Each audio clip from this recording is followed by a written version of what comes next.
Hi, it's Dorothy Beniga here. Let me tell you a quick story. So I finished school in 2022. I studied film arts from the prestigious National Film Institute in Jos Plateau State, Nigeria.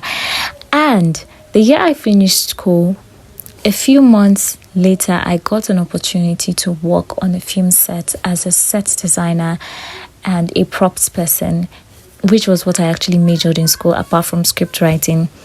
And it was such a good opportunity. It was a beautiful opportunity. I enjoyed it. I enjoyed what I was doing there and all.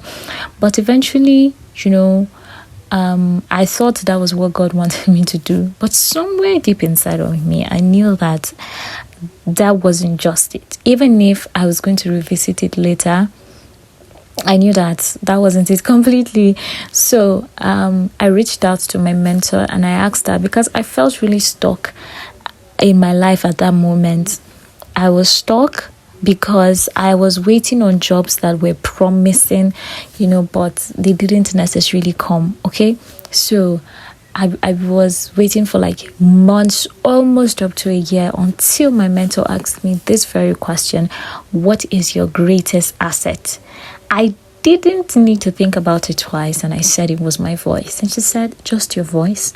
At first, I felt a bit offended that she was looking down on my voice. But then when I sat later to think about it, I realized that it was because I hadn't realized the power that my voice carried and the many things that my voice could do. I was just singing.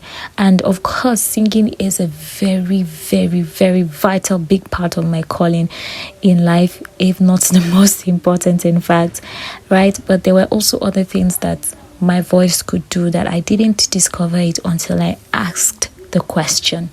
So sometimes just ask. Do not always assume that you have it all figured out, especially when you do not feel settled in your spirit. Go ahead and ask. But it's very important that we have the right and genuine kind of people in our lives that can give us direction and can give us answers. For me, it was my mentor. Until today, I run to her with questions. Recently, I told her that I had missed, disturbing her and asking her questions, and she laughed. But I know one thing, that anytime I ask a question, she is always there to answer me because God has graced her for it. Today, I am the media girl, not necessarily on a film set, but mostly either in a TV house or in a radio house or doing my voiceovers. And all of these things revolves around the power that lies within my voice. Because when I discovered that my voice was powerful, then I started taking charge of giving the world what my voice could do. Not just my voice, but of course my presence and my face. My voice has hosted events. My voice has done so many things that my feet has not yet gone to the places to do. But I know that it's an eventual journey and we will get there eventually. Yeah, we will get there soon. I didn't do film when I went to serve. All I did in my service here was TV. Yes, I was on air, I was handling shows and so many other things, and even working in the news department, which I am still working in right now. And somehow, God graced me to also answer some of the questions that some of my friends had.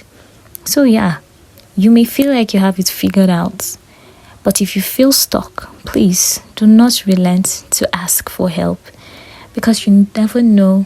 Maybe there's actually a bigger picture than what you think it actually is for you.